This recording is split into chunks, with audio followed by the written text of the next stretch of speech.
Então, para começar, vamos fazer a nossa oração, nossa prece, que possamos nesse momento levar nosso pensamento a Jesus, aquele que é nosso mestre, aquele que é nosso guia, aquele que é o médico incomparável para todos os momentos e principalmente nesse momento que estamos passando agora. Como ele mesmo disse, ele não veio para os sãos, ele veio para os doentes, ele veio para os aflitos, ele veio para aqueles que choram, para aqueles que se encontram em dificuldades, seja dificuldades morais, seja dificuldades financeiras, sociais. Quanto maior a nossa dificuldade, tenhamos a fé que mais Jesus estará conosco.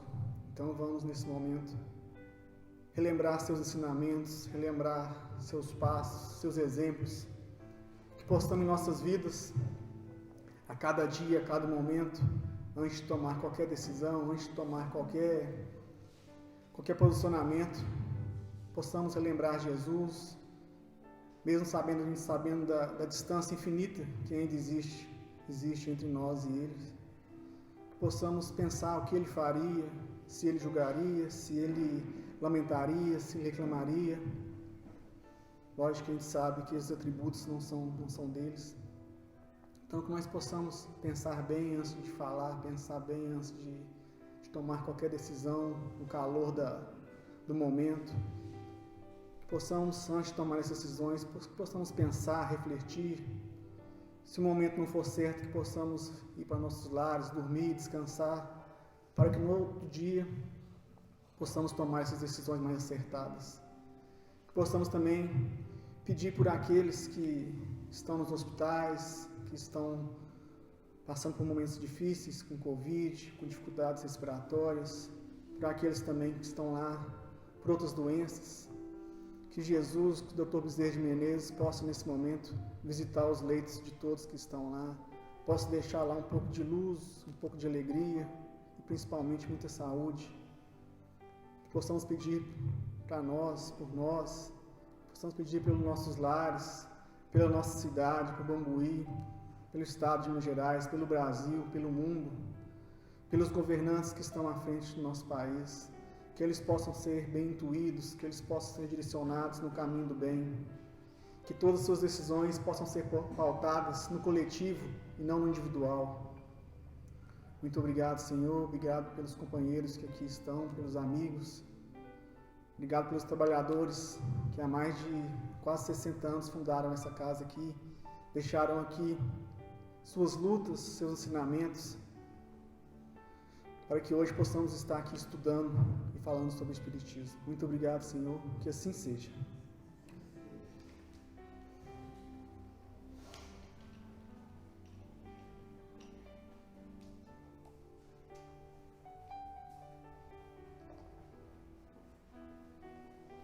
Então hoje eu vou falar sobre a lógica da reencarnação. Para a gente começar a falar sobre esse assunto que é tão discutido, que é tão falado aqui na Casa Espírita, a gente tem que saber que a reencarnação é um dos pilares da doutrina espírita. E esse pilar nos faz entender melhor a justiça divina, a justiça de Deus. Para a nossa melhor compreensão sobre a reencarnação, sobre o estudo da noite aqui, nós temos que entender que somos seres espirituais, imortais, criados por Deus, que nós pertencemos ao mundo espiritual. Então nós temos que refletir sobre esses 4 posicionamentos para a gente falar sobre a reencarnação. E Simão Pedro nos fala, já que então somos seres espirituais, imortais, criados por Deus e pertencemos ao mundo espiritual, por que estamos aqui na matéria? Por que estamos aqui encarnados? Parece que nós estamos, então, num aparente desvio de rota. Somos seres espirituais, por que necessitamos da matéria? Por que necessitamos da reencarnação?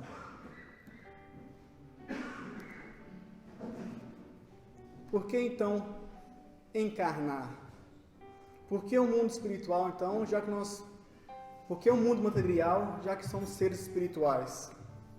É justamente isso que Kardec fala na questão 132 do Livro dos Espíritos. Vou ler um pedacinho dela aqui para a gente refletir sobre a encarnação? Então essa pergunta está no capítulo 2, no título Encarnação dos Espíritos. E o título é Objetivo da Encarnação. Kardec pergunta aos espíritos: qual o objetivo da encarnação dos espíritos? Vou ler só um pedacinho, depois no decorrer do estudo a gente vai ler no resto.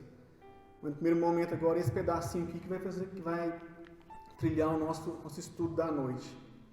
Então, qual o objetivo da encarnação dos espíritos? Kardec pergunta. E os espíritos respondem: Deus lhes impõe a encarnação com o objetivo de fazê-los chegar à perfeição.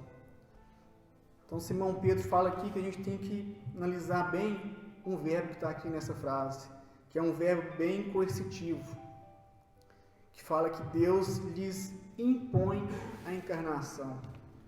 Então, esse verbo impor, aqui os Espíritos falam que Deus lhes impõe.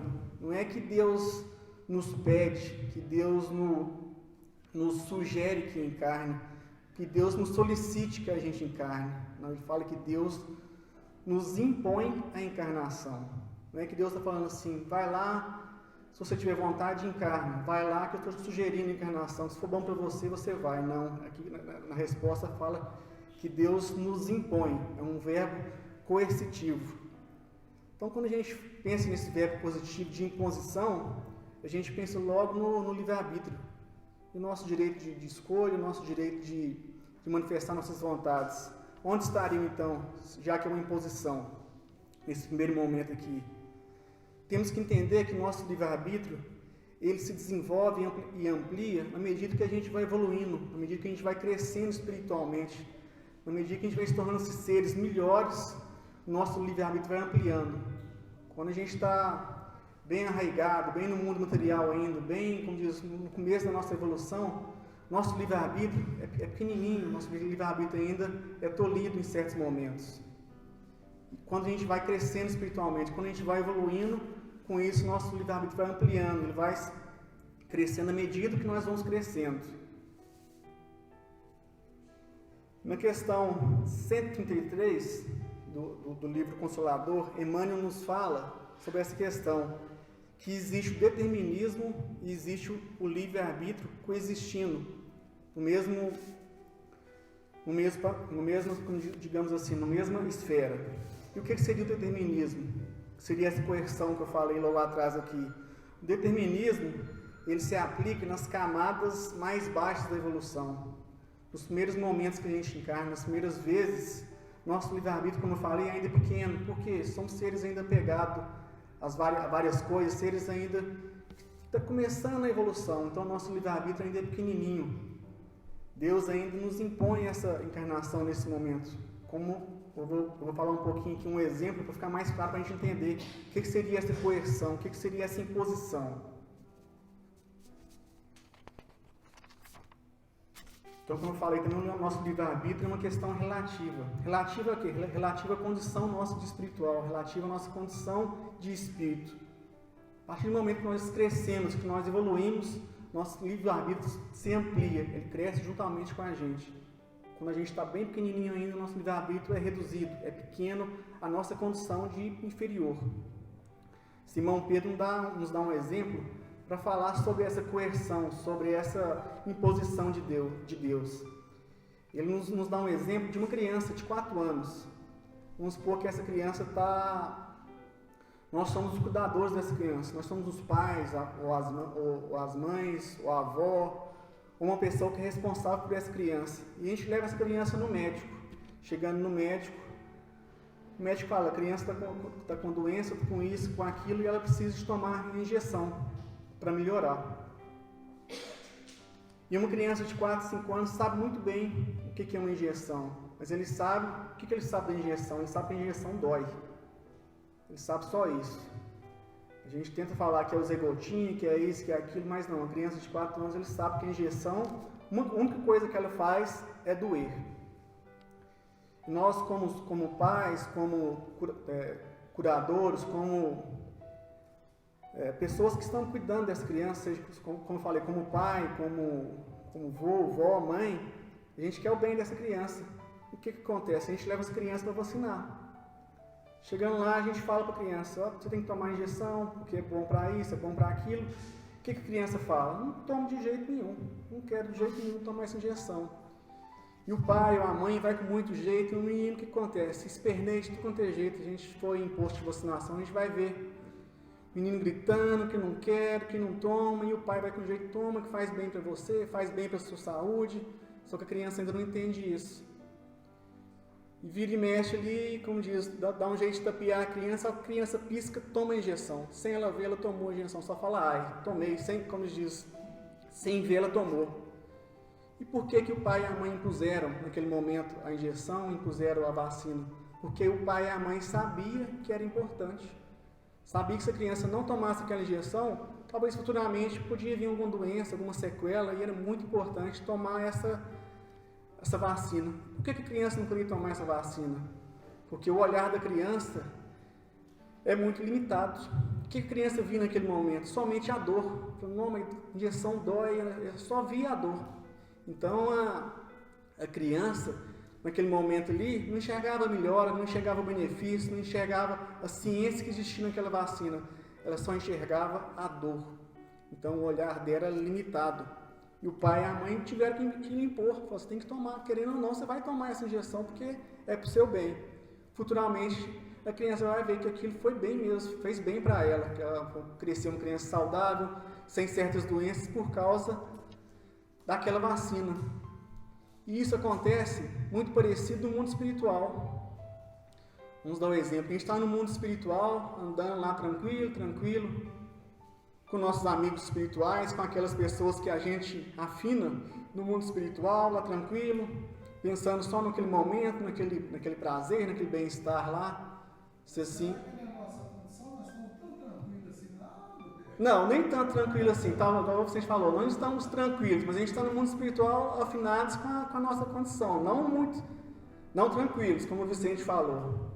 Mas vamos imaginar que a gente estava num momento de tranquilidade, então naquele momento ali. E chega o nosso amigo espiritual, chega o nosso benfeitor espiritual e fala com a gente, você vai encarnar. O que a gente pensa naquele momento? A gente pensa só na dor, só na dificuldade terrena, só no momento que o mundo está passando. O que a gente pensa de bate-pronto ali? Eu não quero de jeito nenhum. E o nosso mentor fala, mas é bom para a sua evolução, é bom para o seu crescimento.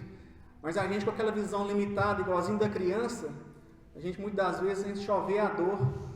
Que aí eles falam assim, você vai ter que encarnar e ir lá para o Bangui. Falando, não, mas ir lá para o Bangui, encontrar aquele tanto de gente que eu tenho dificuldade, aquele tanto de gente que eu tenho ainda dívidas a acertar, que eu tenho coisas para equiparar. E a gente tenta argumentar, mas na hora que a gente vê, a gente encarnou. A gente veio aqui para a Terra, veio para o Bangui ou para outro lugar. Mas nós, naquele momento ali de dor, de dificuldades, a gente só enxergava a dor, a gente só enxergava a dificuldade, porque a nossa visão ainda é muito limitada. A gente não consegue enxergar a grandeza que é a reencarnação. Só uma observação. Essa questão aí, a questão 132, está falando da nossa primeira encarnação. Primeira encarnação. Não é essa questão aí do livre-arbítrio. Qual o objetivo da encarnação dos espíritos? Aí ainda não se está falando de reencarnação. Isso, de encarnação. Isso. Então vamos dizer assim, Deus houve por bem nos criar, nos criou. Mas existe uma condição sine qua non. Você tem que chegar à perfeição. Eu não te dou outro direito. É a condição coercitiva que o Simão está falando. Isso mesmo. Eu não te dou outro caminho. Eu te criei e agora você tem que caminhar no sentido da perfeição. E Deus optou, é uma opção dele, por fazer o nosso processo evolutivo através da encarnação e posteriormente, aí sim, das reencarnações sucessivas. Aí nesse caso não há livre-arbítrio, porque o projeto foi constituído para atingir a perfeição. Poderia não ter sido o contato com a matéria, mas foi a opção que Deus criou. Isso, foi a opção que Deus fez. Por isso não tem livre-arbítrio, não tem outro caminho, é aquele. É imposto, como também escrito aí. É a nossa primeira encarnação, como o Vicente falou, não as... Aí depois você vai falar da reencarnação, mas aí... É a encarnação. É o projeto de Deus. Isso mesmo, como o Vicente nos alertou, que me alertou aqui. Mas também existem casos, como o Vicente falou, essa é a primeira encarnação, mas na nossa condição agora que estamos, como é falado em muitos livros espíritas aí, que a fila no mundo espiritual está muito grande, nós imploramos para encarnar. Nós queremos encarnar porque sabemos que através da matéria, através do mundo aqui terreno, que a gente vai crescer, que é indispensável a nossa encarnação aqui. Nós precisamos de encarnar para a nossa edificação, para o nosso crescimento. Então, quando a gente pensa assim, mas então não tem outro jeito, a gente tem que encarnar. Então, na questão também 230 dos livros espíritos, vai nos falar sobre isso.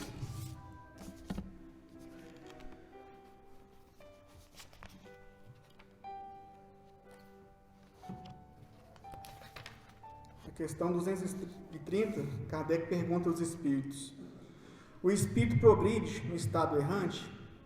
Então, o espírito progride no mundo espiritual, o espírito progride fora daqui da carne, da matéria? E os espíritos respondem: pode melhorar-se muito, sempre segundo a sua vontade e o seu desejo. Então, quer dizer então que no mundo espiritual nós podemos sim melhorar, nós podemos crescer, seja através de estudo, de palestras, da nossa dedicação lá no mundo espiritual. Sim, a gente pode crescer lá, mas o final da resposta é sim. Mas é na existência corporal que ele põe em prática as novas ideias que adquiriu. Então, lá no mundo espiritual, a gente vai estudar, a gente vai ter a prática lá, vai ser bem amparado se a gente quiser, a gente vai ter o estudo necessário, mas só aqui na vida terrena que a gente vai colocar em prática aquilo que a gente lá estudou, aquilo que a gente lá dedicou, debruçado, seja ensino de livro ou de palestras lá, o que a gente procurou. Seria como assim, no mundo espiritual a gente estudou como é pilotar um avião, a gente entendeu como que é o funcionamento do avião, como que o avião decola, como que o avião pousa, como que é a cabine, como que é tudo. E a hora que a gente pensa que está afiadinho lá, a gente fala, agora você vai para a Terra, então, para você ver como que é pilotar esse avião, como que é dar direcionamento a esse avião. E a gente vem para a Terra para colocar em prova. Que aqui, como se diz, é uma escola, é um laboratório. Tudo que a gente, lá no mundo espiritual, a gente estudou, a gente dedicou, a gente vem para colocar isso em prova. E a questão 167 também dos livros espíritos, Kardec também pergunta qual seria o objetivo da encarnação. E os espíritos respondem: expiação, aprimoramento progressivo da humanidade, sem o que, onde estaria a justiça? Então essa questão nos fala que onde se fundamenta a reencarnação, ela se baseia na justiça de Deus, ela se baseia na justiça divina. Porque será que somente em uma vida a gente conseguiria fazer tudo aquilo que a gente tem que fazer? Será que em uma vida só a gente melhoraria nossos defeitos, nosso orgulho, nosso egoísmo, a dificuldade que eu tenho com um amigo, a dificuldade que eu tenho com o irmão aqui? Será que somente em uma vida a gente conseguiria? Que a gente erra certo, logicamente que em uma vida seria impossível da gente conseguir. Essa é a primeira encarnação, quando a gente vem sem erros, sem dívidas. Nós somos criados simples e ignorantes, né? A gente vem para a primeira reencarnação aqui sem erros, né? O Vicente talvez pode me ajudar com essa questão aí. A gente vem, a primeira encarnação de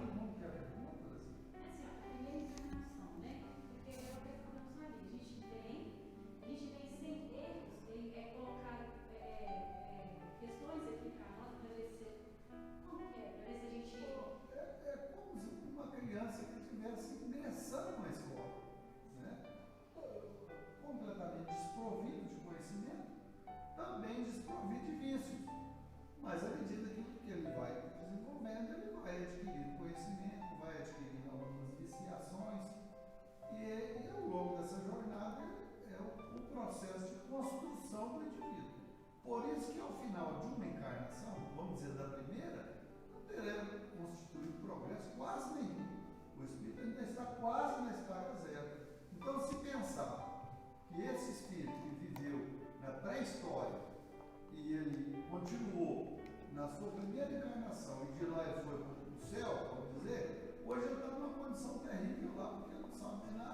ele não tem conhecimento de nada. Então, o processo é de crescimento, é um aluno matriculado no maternal, depois e assim sucessivamente. E a questão que também 167 fala sobre a expiação. O que seria então a expiação, para a gente entender um pouco mais sobre a nossa reencarnação?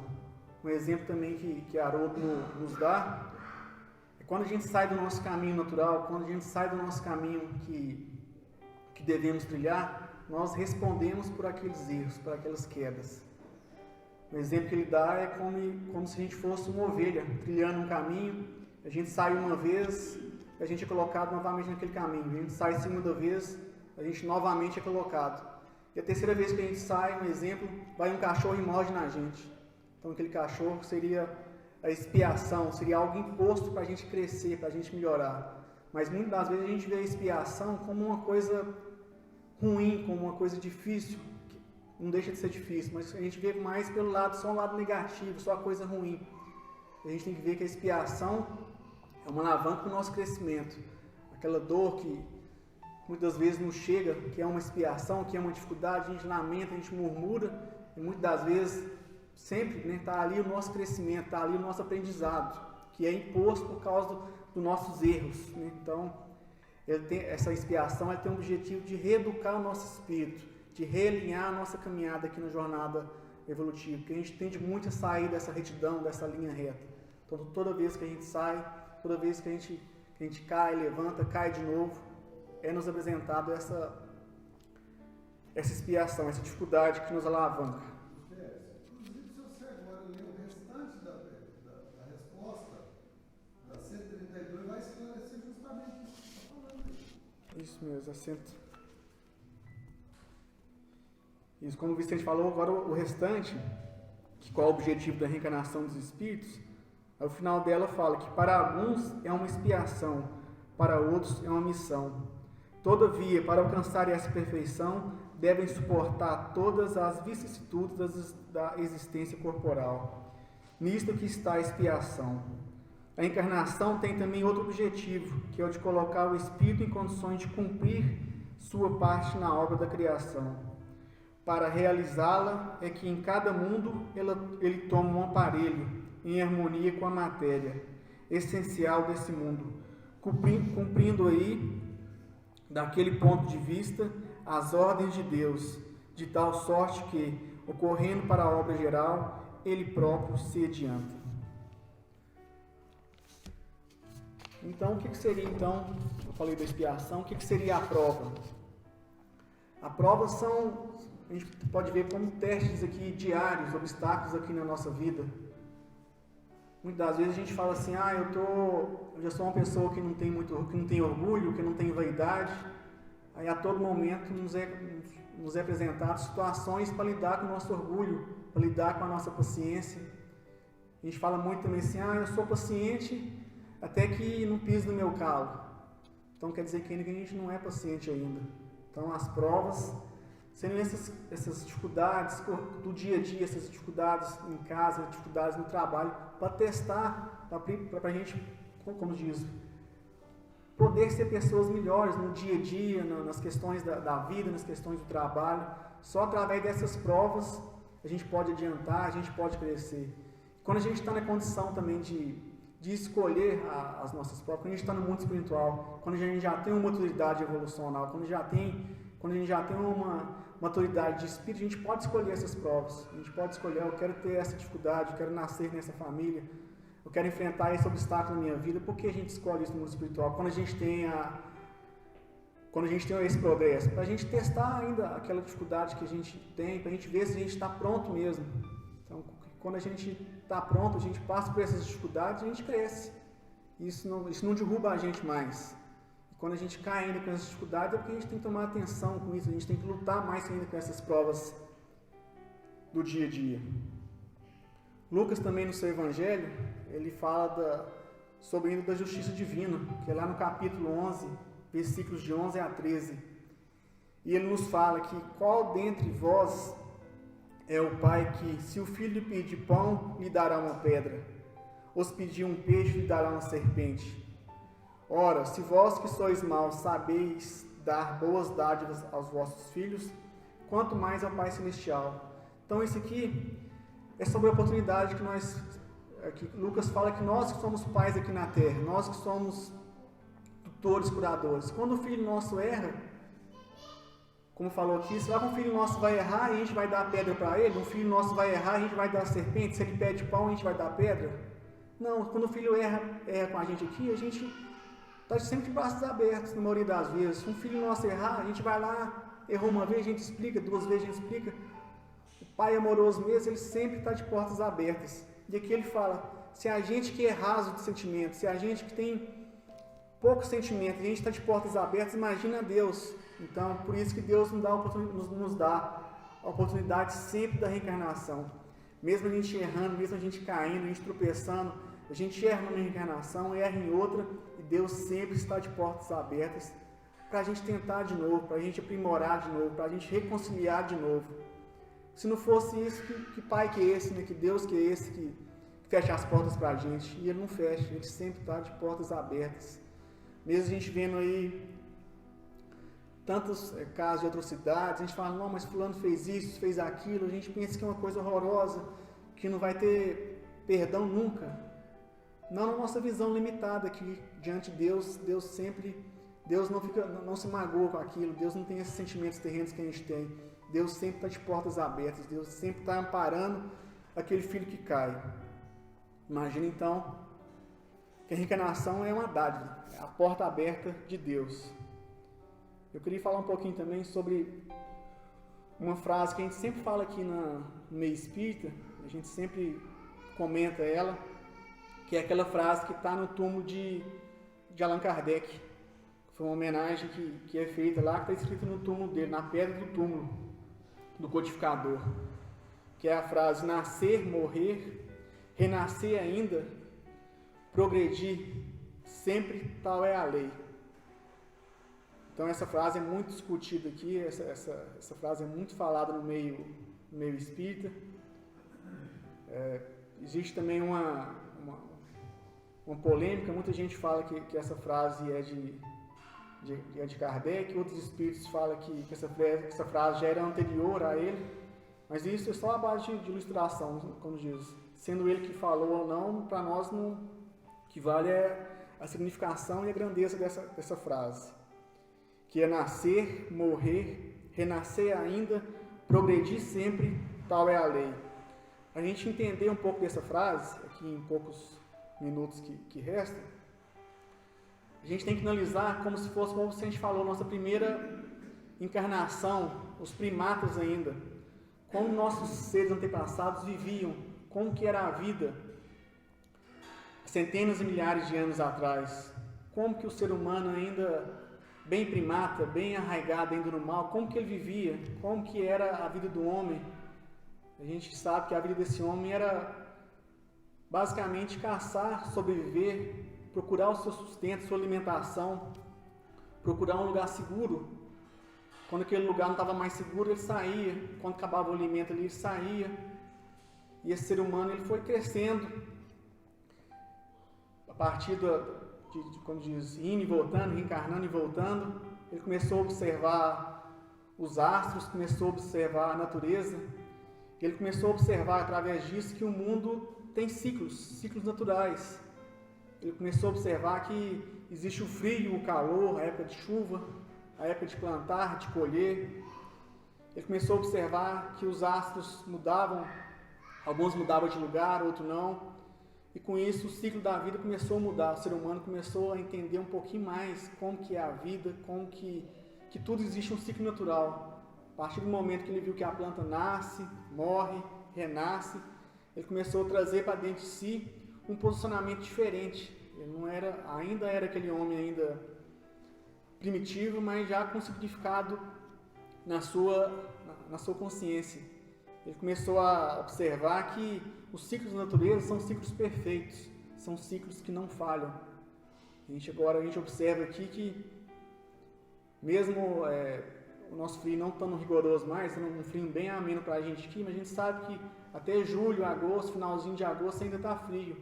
Em setembro começa a esquentar, já está quente. geralmente em outubro já vem as chuvas. Depois vai passando, janeiro muito quente, março, abril começa a esfriar de novo, vem o outono e vem o inverno. A gente sabe que esse ciclo não falha, esse ciclo ele é sempre existiu, sempre, digamos assim, vai existir. E o ser humano começou a observar isso, os primatas, depois que eles trouxeram isso para dentro de si, outro momento, outra reposição foi colocada em suas vidas.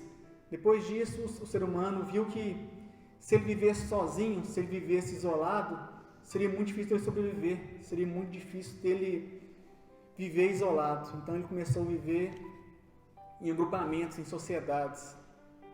Depois que ele começou a viver em agrupamentos, em sociedades, ele viu que uma das maiores dificuldades seria o relacionar, o viver em sociedade, o entender que muitas das vezes 10 pessoas saíam para caçar de manhã, só que tinha 4 ou 5 que não queria sair para caçar. Não queria naquele momento sair, tinha outro posicionamento, tinha outra ideia, tinha outro ponto de vista. Então o ser humano começou a se relacionar, a ver que uma grande dificuldade, mas uma grande necessidade seria se relacionar, seria viver em sociedade. Então depois dessas etapas, o ser humano foi evoluindo, o ser humano foi crescendo, e o ser humano começou a observar, começou a surgir as filosofias, começou a surgir as religiões, e o ser humano começou a observar entre si que cada um tinha uma vida diferente, cada um tinha propósitos diferentes. Nós começamos a observar que talvez uma criança de 2 anos morria doente, ou sem uma doença aparente, e um senhor de 98 anos também morria, mas morria talvez sem uma doença aparente, e porque ele começava a se indagar, por que uma criança então vivia 2 anos e um senhor estava com 98 anos? Porque certas pessoas aparentemente tinham poucas dificuldades ou nenhuma, e outras tinham grandes dificuldades. Então essas questões o ser humano começou a refletir, começou a pensar por que dessas diferenças. Então nós começamos a despertar para novas coisas. Porque uns sofrem mais que outros, porque talvez minha vida é assim, porque minha vida é daquele outro jeito. Então Haroldo nos fala porque cada um de nós semeia coisas diferentes, cada um de nós semeia frutos, flores diferentes. Uns de nós, a certo momento, a certos posicionamentos na vida, a gente semeia coisas boas, a gente semeia amor, a gente semeia união, paz, mas ao mesmo tempo, outros espíritos talvez que estão começando, estão crescendo ainda, semeiam dificuldades, semeiam violência, semeiam discórdias, ou até mesmo esses espíritos que uma hora ele semeia coisas boas, outra hora ele semeia dificuldades. A gente não só semeia, nesse momento que a gente está aqui, só coisas boas e só coisas ruins. Ora a gente está semeando paz, amor, mas tem hora que a gente está com dificuldade, tem hora que a gente está com a cabeça quente e a gente acaba semeando coisas que não são tão boas. Então temos que refletir, por isso que somos seres diferentes, por isso somos seres aqui, cada um num degrau evolutivo, cada um num momento evolutivo. Porque na primeira encarnação lá, como o Vicente falou, até hoje aqui, nós encarnamos diversas centenas de vezes, cada um semeou aqui coisas boas, coisas ruins, mas a gente tem que observar que nós aqui hoje estamos no nosso melhor momento, nós aqui hoje estamos na nossa melhor, digamos assim, encarnação. Mesmo com a gente falar, mas eu estou no melhor com esse tanto de dificuldade. Hoje a gente está na nossa melhor, mesmo com as dificuldades que a gente carrega. Como a frase aqui foi falada, que a vida é progredir. Progredir sempre, tal é a lei. Mesmo que, ora a gente semeie muitas coisas ruins, ora a gente semeie muitas coisas boas, mas a vida é um progresso, a vida é sempre um caminhar. Ora a gente retroagir nunca, ora a gente estaciona na nossa encarnação, a gente tem muita dificuldade, tem hora, mas a gente sempre está dando um passinho. Muitas das vezes acontece que a gente quer as coisas rápidas, né? A gente quer melhorar muito rapidamente, a gente quer crescer muito rapidamente. Se a gente observar a natureza, se a gente observar as coisas que nos cercam, a gente vê que a natureza não dá saltos. E a gente também não dá saltos. Ainda na resposta da questão 132, tem uma coisa muito interessante lá, que é Deus espera que a gente contribua na sua obra. Ele nos nomeia co-criadores.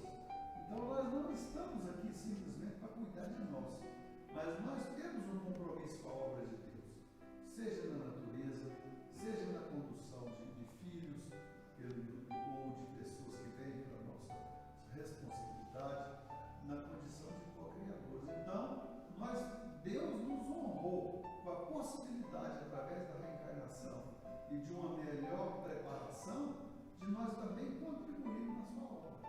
Apesar daquela mensagem muito nítida da multiplicação dos peixes, quando Jesus poderia ter multiplicado, ele podia ter enchido os cestos de pão, sem nenhum auxílio dos discípulos.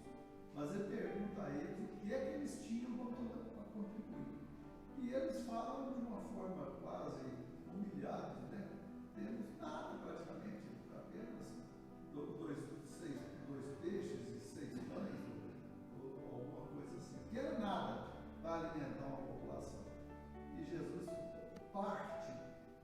inicia o processo de multiplicação a partir daquele pouco que ele tinha. Então, quando Paulo Pina esteve aqui nos fazendo uma brilhante apresentação, ele deixou isso muito claro. Eu nunca esqueci a forma que ele colocou. Que apesar da gente poder contribuir com um pouquinho, muito pouquinho, Deus não dispensa a nossa contribuição. Ao contrário, ele faz questão de contar com a nossa contribuição, ainda que ela seja quase irrisória. Mas o que você tem para ajudar? Né? Então, é a nossa parte dentro da lógica do processo da reencarnação. É o nosso papel de co-criadores em plano menor, dando a nossa contribuição.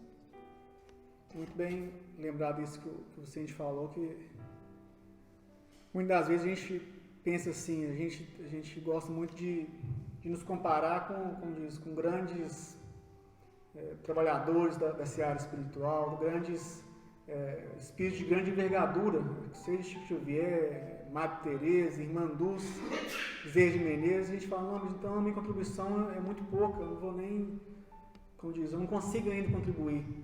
Como foi muito bem lembrado aqui, cada um de nós aqui, deve contribuir, que a gente pensa só muito assim, eu vou construir um asilo, vou ajudar na construção de um hospital, vou fundar isso e aquilo. Muitas das vezes a nossa missão está dentro de casa, como filho, como pai, como um trabalhador que seja em qualquer lugar, mais simples que for, lá está a nossa missão, lá está a nossa dedicação. Então, quando a gente pensa que a gente não é capaz de fazer isso, fazer aquilo, lembre-se que nós somos pais, somos filhos, vamos cuidar daqueles que estão à nossa volta. Talvez nossa missão é estar lá com a família, estar lá amparando, estar lá ajudando, que seja com conselho, que seja com uma conversa, né, com um bom dia, uma boa tarde. Se isso for a nossa contribuição com Deus, que a gente faça essa contribuição, né, que a gente dedique isso ao nosso tempo, a nosso favor. Haroldo nos fala também que nas nossas encarnações, nas nossas idas e vindas, ele fala num tom mais moderno, que como se Deus fosse nosso coach, como se Deus fosse aquele que nos amparasse, que nos aconselhasse. Ele fala que na nossa encarnação, muitas das vezes a gente conversa com Deus na nossa encarnação e a gente fala que eu estou nessa encarnação aqui agora e eu vou semear pimentas, o Haroldo fala. O que seriam essas pimentas? A pimenta seria a discórdia, seria a fofoca, seria a maldade. E Deus nos alerta e fala, mas essa pimenta arde, essa pimenta tem muita dificuldade depois de você colher ela. E a gente fala, não, mas eu quero que arda mesmo, quero semear isso. E Haroldo fala que Deus nos permite que a gente semeie essa dificuldade, essas dores. Durante a nossa encarnação mesmo, a gente começa a colher essas dificuldades, a gente não começa, talvez, não entender por que está acontecendo isso, aquilo, que a gente desencarna, encarna de novo, Deus está ali com a gente, nos amparando, nos guiando, e a gente fala com Deus de novo. Vou semear de novo. O que você vai semear? Vou semear pimenta. Só que na primeira vez a gente semeou 10 hectares, uma fazenda inteira de pimenta. E agora nessa próxima encarnação a gente vai semear só um canteiro pequeno de pimentas. Só que junto com a pimenta a gente semeia o arroz, o feijão. O que seria o arroz e o feijão? Seria a paz, seria a bondade, seria o conforto, seria a fraternidade. Então a cada encarnação a nossa semeadura melhora.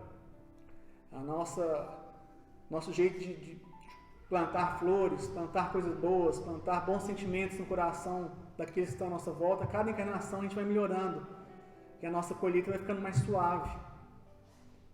Mas se hoje a gente pensar assim, não, mas eu estou igualzinho essa história do Haroldo Dutra, eu estou com muita pimenta ainda para colher, eu estou com muita dificuldade, que a gente não esqueça que Deus sempre está com a gente, mesmo se a nossa dificuldade for muito grande, se a nossa colheita está pesada, a gente não se esqueça que Deus está ao nosso lado, Jesus está ao nosso lado, nos ajudando, né, a dar forças, que muitas das vezes também a gente tende a revoltar com as coisas que acontecem com a gente pensa que está difícil demais, a gente se revolta contra Deus, a gente pensa que Deus está nos punindo, mas a gente pode ter certeza que naquela dificuldade, naquela pimenta, está o nosso crescimento, aquela coisa que é difícil de digerir, ali está o nosso crescimento, ali está o nosso passo, né? Está a nossa alavanca de melhorar, de crescer. Que, como eu falei aqui, a gente tende muito a comparar as vidas das pessoas, talvez a gente vê uma pessoa que está caminhando sem dificuldade, sem doença, a pessoa está feliz no casamento, está com a vida estável economicamente, e a gente pensa que essa pessoa é melhor do que a gente. Que a gente não compare nossa vida com aquele que está ao nosso lado, né? Que a gente olhe para dentro de nós, a gente vê o que a gente possa melhorar.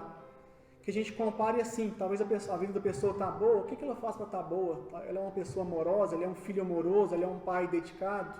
Isso sim a gente pode comparar, né? A vida daquele que está ao nosso lado, mas nunca comparar para tentar copiar, para ver o que está errado, o que está certo. Então que a gente cresça com nossos passos, que a gente tenha paciência, que nesse momento que a gente passe, que a gente está passando aqui, a gente sabe que não é um momento fácil, mas é um momento de crescimento, é um momento de semear coisas boas. É nesse momento que a gente vai semear. Lógico que é muito difícil, mas é nesse momento que a gente vai ser mais fraterno, ser mais amoroso, ser mais presencioso.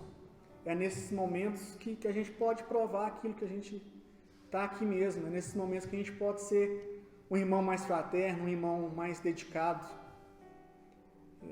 Para finalizar, eu queria falar que a gente está aqui hoje, todo mundo aqui conhece todo mundo aqui entre amigos, creio que todo mundo aqui de Bambuí, que a gente valorize o nosso momento aqui na Terra, que a gente valorize a nossa encarnação, que a nossa vida é muito valiosa. A gente, quando vem aqui, a gente tem uma visão que a vida ser muito curta, a gente pensa que a vida é muito curta. A vida pode ser sim muito curta, mas ela não precisa ser pequena, nossa vida pode ser grande. Então, para a nossa vida ser grande, então que a gente faça as coisas da vida, que a gente aproveite cada momento aqui, que a gente aproveite estar aqui na Casa Espírita. A gente costuma aqui vir toda segunda e a gente talvez não dá o valor necessário, tanto que é bom estar aqui, tanto que é bom estar aqui falando com vocês. Então, que a gente valorize essas coisas, que a gente valorize a nossa encarnação ao máximo. Que, como a gente sabe que no mundo espiritual tem muita gente tem muitos espíritos querendo reencarnar, tem muitos espíritos querendo vir para cá, como foi falado aqui hoje, para colocar em prova aquilo, para tentar lidar com as dificuldades, para tentar reconciliar com aquelas pessoas que eles talvez machucaram, talvez erraram. Então que a gente, na nossa encarnação aqui, que a gente reconcilie com o irmão, reconcilie com o pai, reconcilie com aquela pessoa que a gente tem dificuldade. A gente sabe que tem hora que é difícil, talvez foi um erro muito grande que a pessoa cometeu com a gente, talvez a gente cometeu um erro muito grande também, mas que a gente peça perdão, que a gente perdoe, que a gente tente esvaziar ao máximo nossa mochila aqui, nossa bagagem aqui de coisas ruins. Que muitas vezes o pessoal fala assim, desse mundo a gente não leva nada. E pelo contrário, a gente leva muita coisa desse mundo. Assim, todo o mal que a gente fez aqui, todas as discórdias, Se a gente plantou, a gente vai ter que colher. Mas por outro lado também, Deus, como é um Pai justo, todo o bem que a gente fez aqui na terra, a gente leva com a gente. Então vamos semear, como eu falei, coisas boas, perdão, fraternidade, paciência, não julgamento. Então hoje a gente viu aí o caso daquele moço lá que estava sumido lá, depois apareceu, como diz, a gente não sabe o que aconteceu, mas tanto de imagem, tanto de coisa ruim que apareceu na internet aí, tanto de coisa do cara baleado, isso, aquilo, a gente sabe que ele cometeu seus erros, a gente sabe que o que ele fez não foi uma coisa, não é legal, não é bacana, mas muita gente tende a julgar que ele mereceu aquilo, que ele, como diz, divulga essa imagem, e a gente pensa muito naquele momento, no calor da hora ali, com raiva, e a gente não tende a pensar em seus filhos, seu pai, sua mãe. Será que a gente gostaria que fosse divulgado essas imagens? E a gente vê que nesse mundo tão rápido que a gente pode fazer, a gente vê que talvez coisas boas muita gente não divulga. A gente vê lá, talvez a gente vai olhar aí os grandes oradores, grandes palestrantes, e a gente vai olhar lá, tem 2 compartilhamentos, tem 10 visualizações, coisas boas que a gente vê melhora demais na nossa vida e quase ninguém divulga. E quando tem uma imagem de morte, de sofrimento, de coisa ruim, a gente vê lá, tem milhões de pessoas divulgando isso. Trava muito o nosso crescimento, trava muito a nossa encarnação aqui. Então que a gente divulgue, principalmente hoje nas redes sociais, principalmente hoje nessa questão de Facebook, Instagram, WhatsApp, está tão rápido aí, vamos divulgar coisas boas, mensagens boas, coisas para acrescentar, não coisas para machucar. Então é isso que é a mensagem que eu tenho para passar para vocês aqui hoje sobre a reencarnação, que a gente possa então fechar nossos olhos, que a gente possa serenar nossos pensamentos, que a gente possa agradecer muito de estar aqui, de estar entre amigos, que a gente possa pedir para um mundo melhor, pedir para um mundo mais fraterno, mais amoroso. Possamos ser pessoas melhores, caridosas, que possamos pedir por aqueles espíritos que desencarnaram através desse moço lá de Goiás, do Lázaro, que eles possam ser bem recebidos no plano espiritual, que eles possam ser bem amparados, que possamos pedir pelos seus familiares que aqui ficaram, que estão sofrendo, que estão com dor, com ódio, que possamos pedir que Jesus deposite em corações desses que partiram, desses que ficaram, muito amor, muita paz, que possamos também pedir por ele, que Jesus também lhe dê força, que ele possa se arrepender, que ele possa repensar aquilo que ele fez. Como foi dito aqui, Deus, o Pai, não fecha a porta para ninguém, não é para ele nem para muitos lares que estão aí no nosso Brasil que ele vai fechar a porta. Que nós também não julguemos, que nós, se for para a gente direcionar alguma coisa, que possamos direcionar boas vibrações, bons pensamentos e oração para todos que passam por dificuldades, para todos que partiram para o plano espiritual, para todos que sofreram abusos, agressões, para todos que de algum modo ou de outro sofreram nessa terra, que estão sofrendo. Então, muito obrigado, Senhor, que assim seja.